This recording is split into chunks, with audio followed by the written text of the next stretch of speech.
Mixie jar చూపిస్తుంది అనుకుంటున్నారా? ధనియాలు జీలకర్ర అన్నీ పొడి కొట్టుకుంటున్నానండి.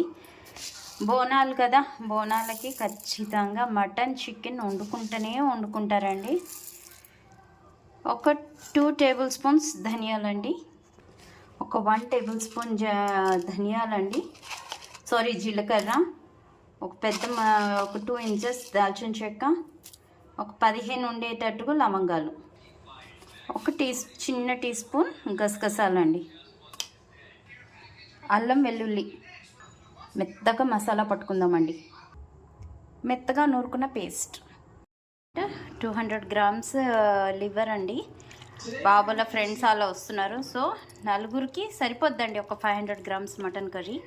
సో మటన్ మ్యారినేట్ చేసుకొని పెట్టేసుకోవాలండి. ఓవర్ నైట్ మ్యారినేట్ చేసుకుంటే ఇంకా బాగుంటుంది. లేదు అట్లీస్ట్ ఒక 2 to 3 అవర్స్ మ్యారినేట్ చేసుకోవాలండి. ఇది మటన్ ఒక 1/2 కిలో మటన్ అండి. ఇది ఒక 300 గ్రామ్స్ బోన్లెస్ చికెన్ అండి పకోడా కోసం. ఇది కూడా మ్యారినేట్ చేసి పక్కకు పెట్టేసుకున్నాను. Mutton curry. సో ఫస్ట్ ఏం వేసాను, షాజీరా, ఒకటే ఇలాచి, 3 పెప్పర్ కార్న్స్ అండ్ 2 లవంగాలండి, అండ్ చిన్న స్మాల్ సైజ్ దాల్చిన చెక్క. అవి పాపప్ అవుతున్నాయి. ఉల్లిపాయలు బాగా బ్రౌన్ కలర్ వచ్చేటట్టుగా వేయించుకుందాము.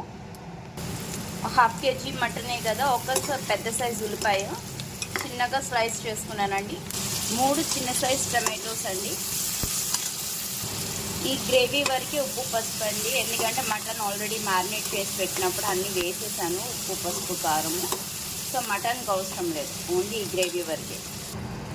మ్యారినేట్ చేసి పెట్టుకున్న మటన్ అండ్ కొబ్బరి పాలు 2 వేసేసుకొని శుభ్రంగా బాగా కలుపుకొని చిన్న సెగ మీద ఒక 10 నిమిషాలు ఉడికించుకుంటే మటన్లో ఉన్న నీరంతా బయటకు వస్తుంది. మనము వాటర్ వేసుకొని కుక్కర్లో పెట్టేసుకుంటే సరిపోతుందండి. ఒక 5 విజిల్స్. బోనాల స్పెషల్ మటన్ కర్రీ తయారయ్యిందండి. ఎలా ఉందో మీరు సేమ్ ప్రొసీజర్ ఫాలో అయ్యి చేసుకొని నాకు కమెంట్స్లో చెప్పండి.